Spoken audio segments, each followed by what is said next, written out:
Welcome to It's Your Life, Own It magazine. We're so excited to have with me today our April cover girl. She is amazing, and my God, we can learn so much from her. So I'm not going to give it away. She's a Grandmaster, Dr. Odette Russell. And Odette, she has some folks in her studio that she wants to introduce us to. And first, I want her to say a little hello about to the audience and share a little bit about who you are. Well, hello, everybody. I am so honored to be here. My name is SiDaGoo. I like to use that title. To me, it just represents something more to my heart and soul. Basically, we just finished class, and I have two of my black belts here. They're actually on Zoom. They're not here personally. One lives in Panama, and the other one lives on the south side of Atlanta. And actually, I am in Atlanta, but it's just easier that we connect on Zoom when we have that jobs and something in that we have our full day, but we're able to still have our workout in. So I'm going to introduce you to them real quick. I'm going to just change the scenery. They're going to be real tiny because they're on the TV screen. And if we could start off with Sifu Falaya. I'd like to hand it over to Sifu Halima. She always sleeps, so she gets the preps first. Sifu. Very good. Okay, but I told Falaya to go first. So Falaya, all right. Just so you know, Falaya lives in Panama. She is 71 years old. So it's just like anyone can do that. Yes. Right? So from there we have Sifu Halima. All right. She also does a charter school where she teaches children the basics of everything, not just martial arts, but also how she's a teacher. She teaches teaching. So if you guys just want to say something real quick, all right, about what it is to be a martial artist and train under me. Come on. Yes. Okay, I'm Sifu Falaya. I live in Panama, but I'm originally from the United States. I've been doing martial arts for the past 20 years with the SiDaGoo, her school, and the companionship and the sisterhood that we have is amazing, and it's very important to all of us. Her spiritual insights are also very important to all of us to be able to train under her. Thank you so much. All right, Sifu Halima. Hi, Sifu Halima. I've been training continuously. I've been training this is 15 years now. And I love training under SiDaGoo. I love martial arts. It's just enhanced and brightened every part of my life. Everything that I do in life, martial arts have enhanced it. And the Swam School has definitely improved my life. All right, guys, thank you so much. I'm going to let you guys go. I know we had a long class. We had a 2-hour session. So love you guys. Take care. Peace be on to you. Okay, so thank you, guys. I just wanted you to get a glimpse of my... Oh, where did she go? She'll be back. I know she'll come back in. She probably touched something, and we'll give her a second to get back in. But as she said, she introduced you to her students from Panama to Atlanta. And one thing about the internet that is so spectacular is the fact that it has given us the ability to be with everyone all over the world. And so she has students all over the world. And she said it. She is a Black woman and she is a Black belt. And so we're going to bring her back in. Here she is. Yes. Yes. So always look forward to technical complications, right? Hey, it happens, and we know how to flow around it. And so I was just sharing with the audience that you are a Black belt and that you are training other Black belts. And so talk to us, because we had our conversation when you were being interviewed for the magazine. We had our conversation about how you got here, what got you here, and then also what streams come out of this, because we talked about the trafficking, we talked about so many different things that actually come out of, and then just teaching women self-defense. So there's so much that comes out of this, but start with, what gave you the audacity to think that you could go and become a Black woman with a Black belt? So one of the interesting aspects is I'm not just a Black belt, I'm a high-ranking Black belt. I've been doing this for 44 years. I started when I was 9. My dad didn't want me to get beat up. And he was like, you know, we're from the Bronx, New York. And so he just wanted to make sure that I was more prepared for street situations. My instructor at the time, he was crazy. He was hitting us with bamboo sticks. If my punch wasn't right, he would slap us with bamboo sticks. And I was like, that's just not going to work. So within a year, I quit. I stayed there for a whole year. I quit.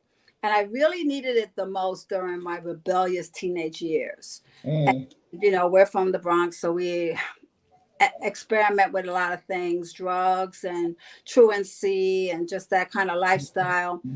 I was stalked for 4 years. And I mean, it was terrifying. I was 14 when it started. He was 23 when he started. He was a local drug dealer. I never thought it was appealing or complimentary because he was just too old. I thought it was always creepy. I made it very clear that I thought it was creepy. And that maybe enticed him to push further. There was an incident. Again, I'm not a martial artist. I was going 14 years old, 15 years old. He would watch me go to school, tell me what I had on, tell me what he didn't like, what I had on. I was like, yo, you need to, you know, I was a hood rat. So I would come across like I wasn't afraid, but I was terrified. I would be terrified every time I left my house because I didn't know if I would run into him or anything. It did get physical. He followed me into the building. He touched my leg. I slapped him and we fought. And the only reason why he stopped beating me was when somebody came in the building and he stopped. But I fought him as best as I could. He was at least 100 pounds heavier than me. So this went on for 4 years. The most scariest point of that was when I made it very clear I didn't want to see him. And he said he would pay a crackhead $5 to pour lye in my face. And that was terrifying because I didn't know who my enemy was. I didn't know who was going to walk on me. When I graduated from high school and went into college, I went into a 2-year college. I wasn't that good in school. I didn't take school serious. Again, I was a prodigy of the street. Even though I was reared with great parents, phenomenal parents, I was influenced by the street. And so when I got into college, it was a community college, is when I met who is my husband now. He studied martial arts, and I was like, I need to know that. The trials and tribulations and the mistakes and the failures that I made when I was growing up as a teenager really hardened and enhanced me as a person.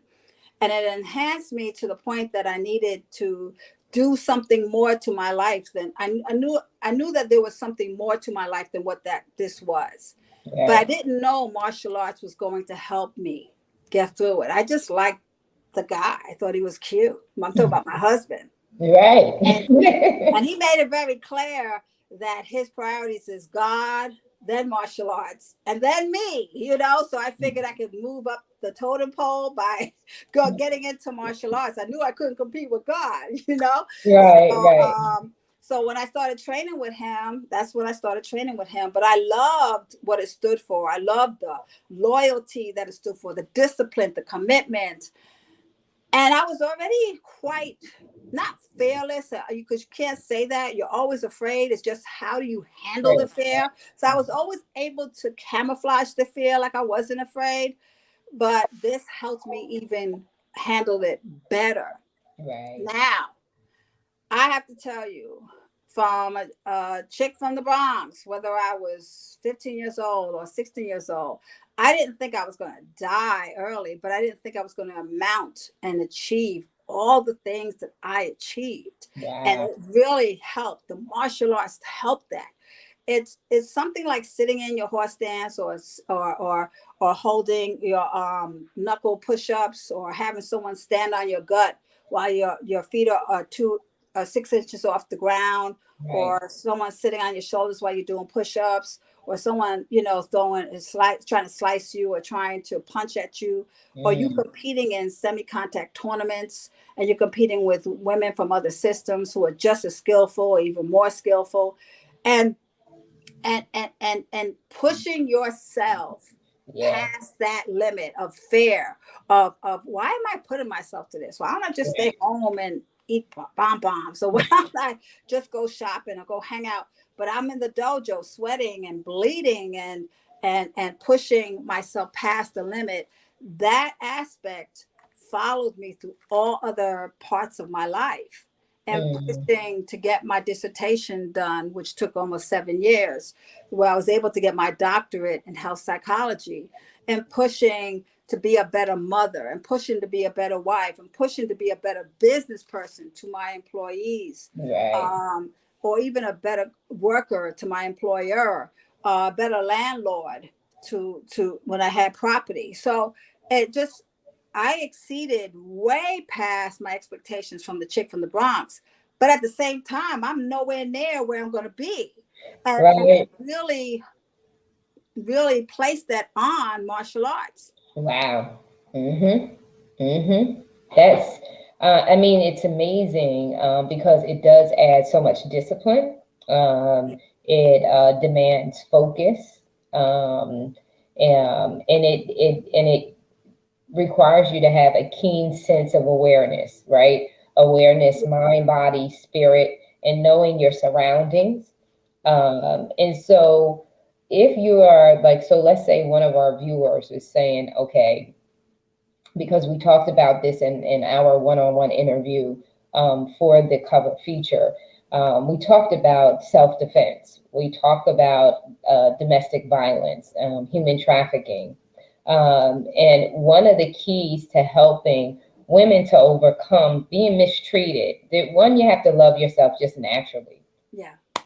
But the second thing you have to do is, even if you love yourself, you have to also know how to defend yourself, right?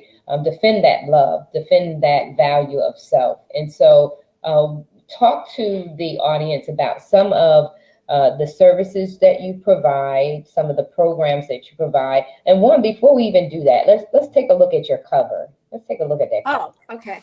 Yeah, look at that cover.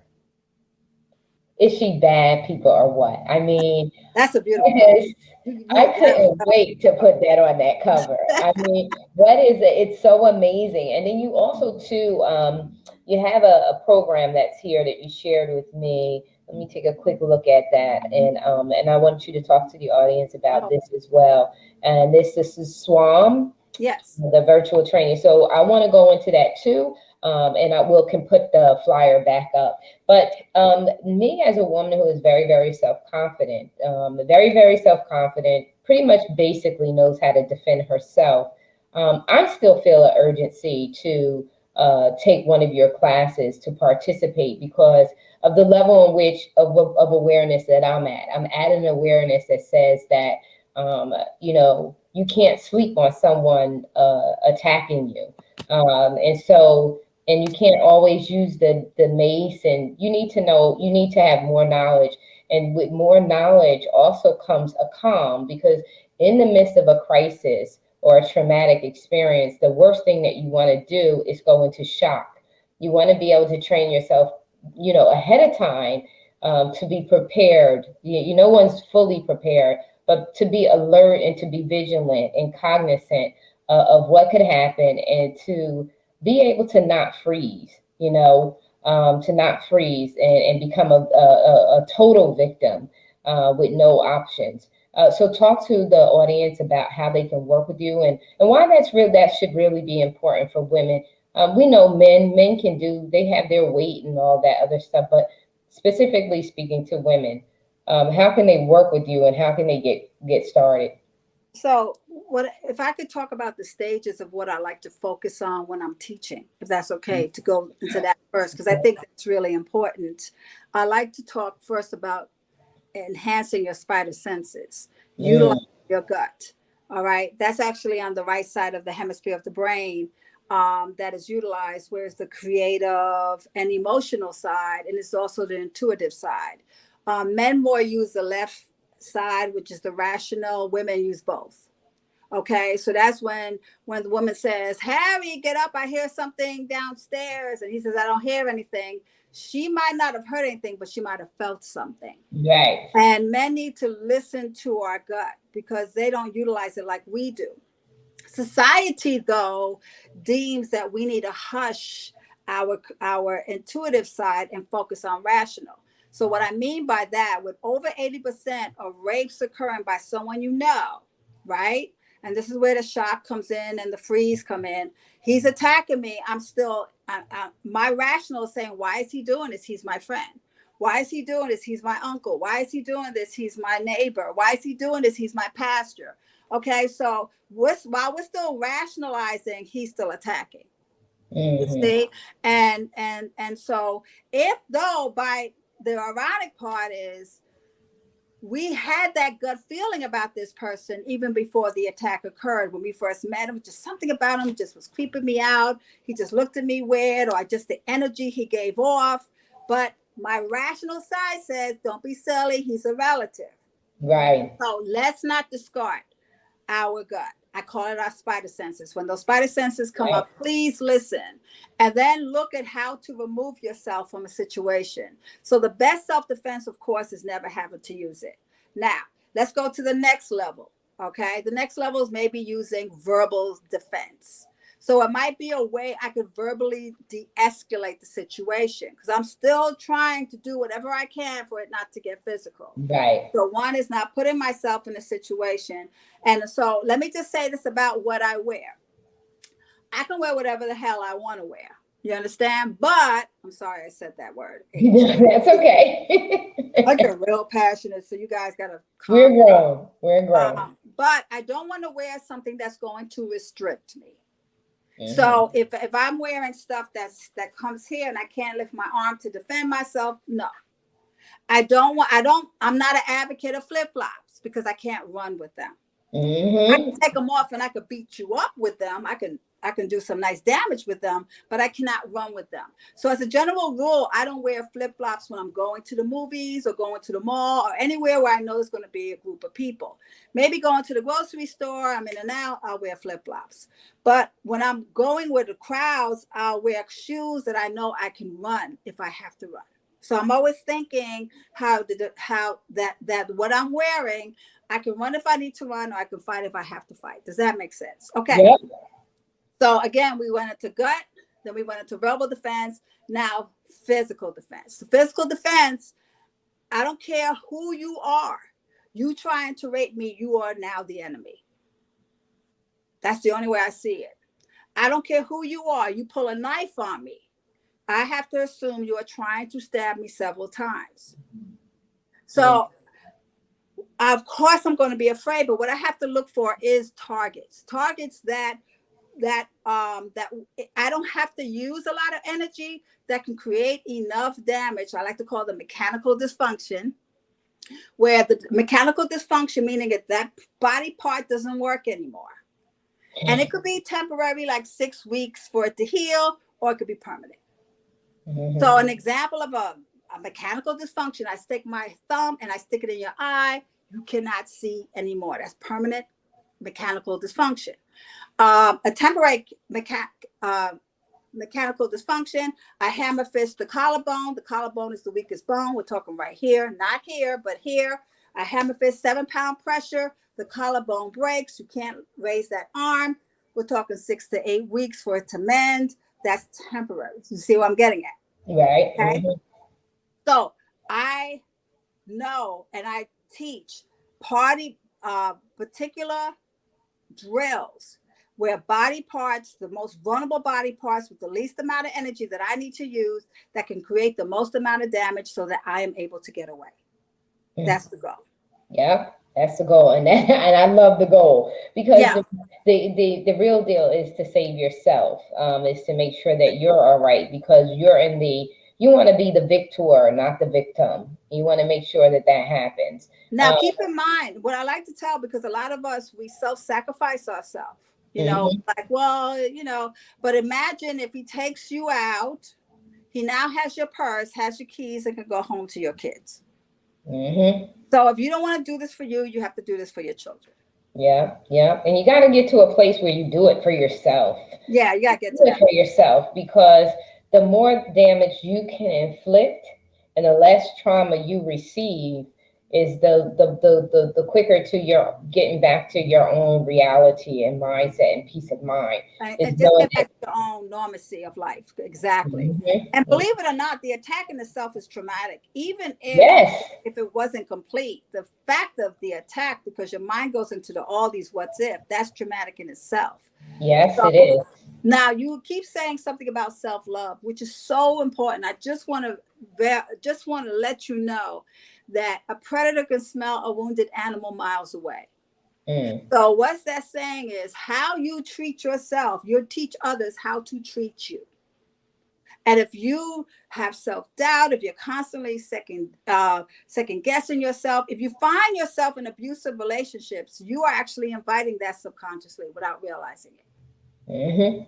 So that's something that you need to kind of look inside yourself, and martial arts training could help build that confidence, help build that self-esteem.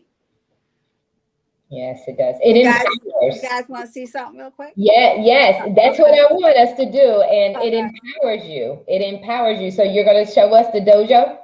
Yeah, I'll show you the dojo, and then I was just going to show you Bob real quick. Is this Bob? Can you see? Because the screen is so small, I can't see what you see. Yeah, just bring it over. You want to bring it over to your right. Okay, no, that's good. That's perfect. So tell me what you can't see. Well, basically what I wanted to just show you in a few movements, the most vulnerable part of the body. There's 2 rules in the street. Number 1, there's no rules. And number 2, get home. Those are the 2 rules. Oh my God. So if I'm saying there's no rules, meaning tap out means nothing. No. Meaning if you drop to the ground, I'll wait till you get back up. It's not the case. Meaning that if I get access to a bottle, that's good for me, bad for you. Because if he gets access to or she gets access to a bottle, it's bad for me. So I'm saying that to say that you're going to see me do stuff that's like, are you kidding me? Like, yes, I am. I'm not kidding you. You're going home. Any means necessary. All right. So the first strike is I pop the air drum. Then I go after the throat. Then I dig in the eyes and I rip. Punch the solar plex, hit. And then here, I'm ripping the groin. Now to rip the groin, I know male martial artists who says if you kick them or knee them in the groin, it doesn't hurt them. Yes, I heard that. So, I mean, I don't go around kicking people in the groin, so I won't know that for sure. But if you tell me that this is not effective to certain individuals, I need to take that thinking to, well, what is effective?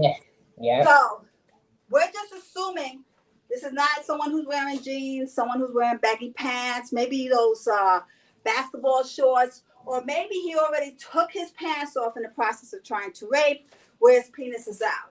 So what I'm going for is, so if you notice, we actually have a belt for my girls. And that's just because the more realistic we train, the better effective we are, God forbid, in a situation when we already got fear against us. Okay? Right. So it's like going up the thigh and getting the testicles. That's really what it is. What is holding the testicle in place is nothing but a piece of skin. Okay? So this is something I could put in my jar later on. I'm sorry. I get excited. Just ignore the sarcasm. But when I grab, the penis will be on top. I crush, turn, and rip. Now, I might not necessarily rip it off, but it is really painful. I will tell you, I went back to those gentlemen who said they don't get injured by that, and I said, well, what about this part? And they both went, ooh, that was just the response I needed. Yeah. So after I rip off the groin, squeeze the nipples.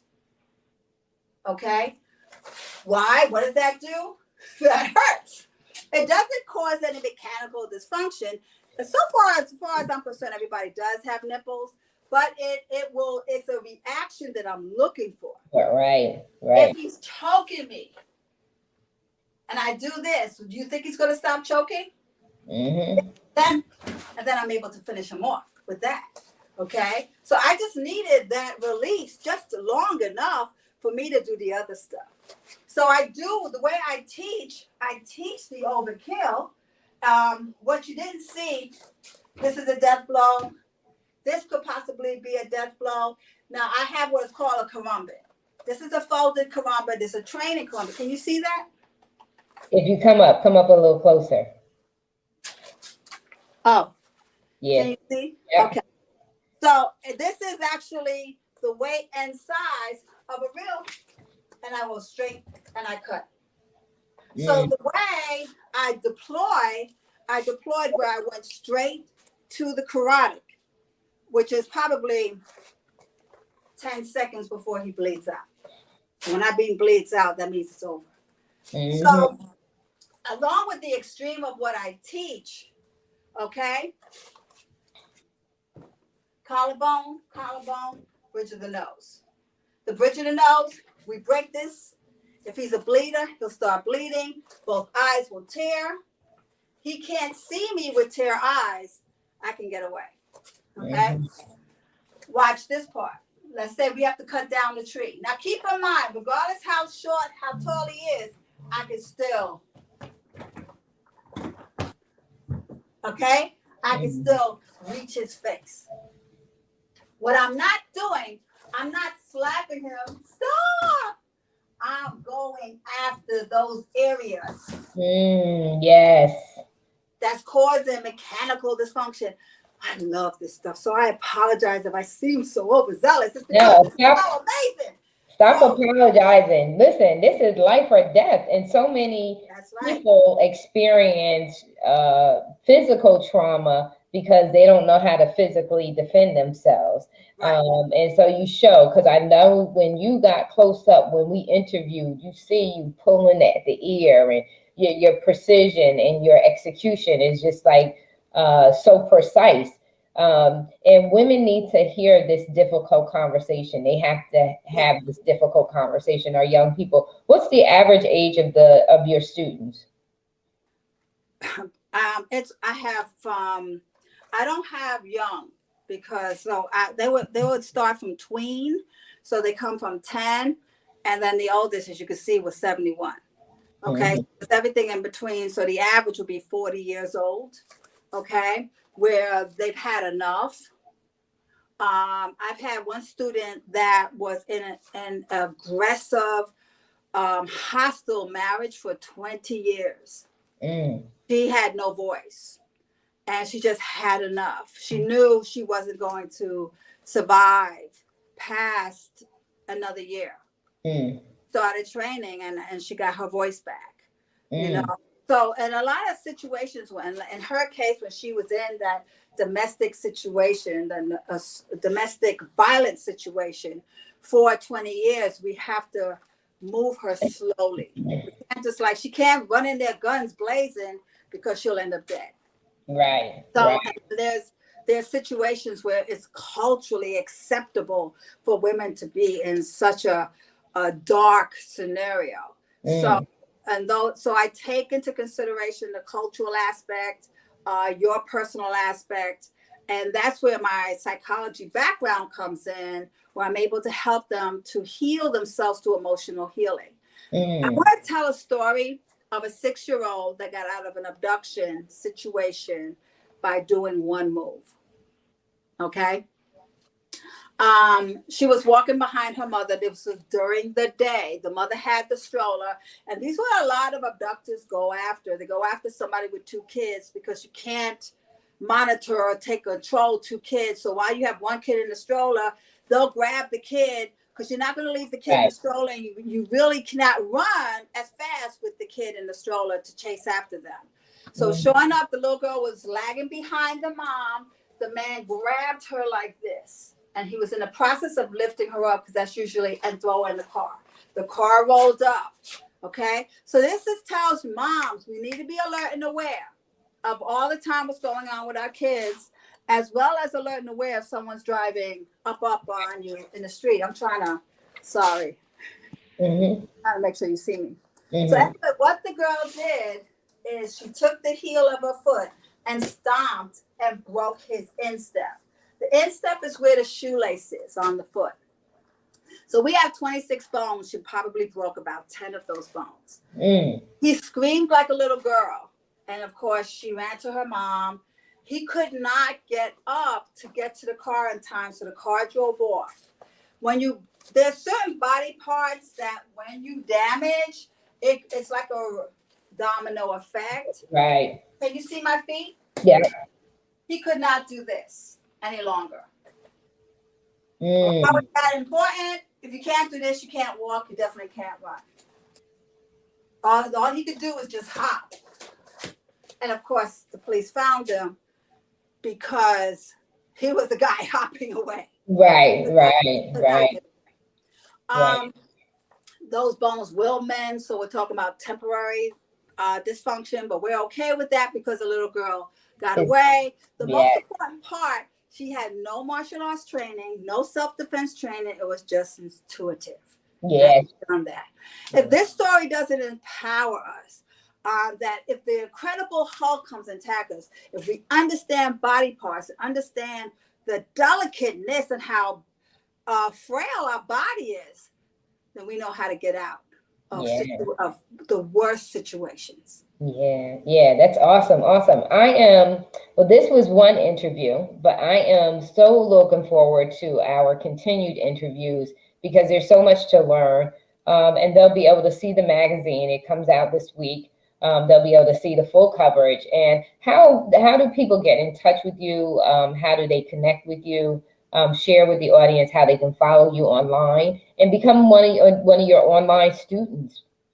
So I only teach women, and I'm focusing on a population that, unfortunately, I believe gets victimized the most. But my husband teaches men, and he teaches children as well. So you can reach out to me regardless who you are, and I'll make sure I'm not going to train you, my husband will. The system is called Swam Martial Arts Academy.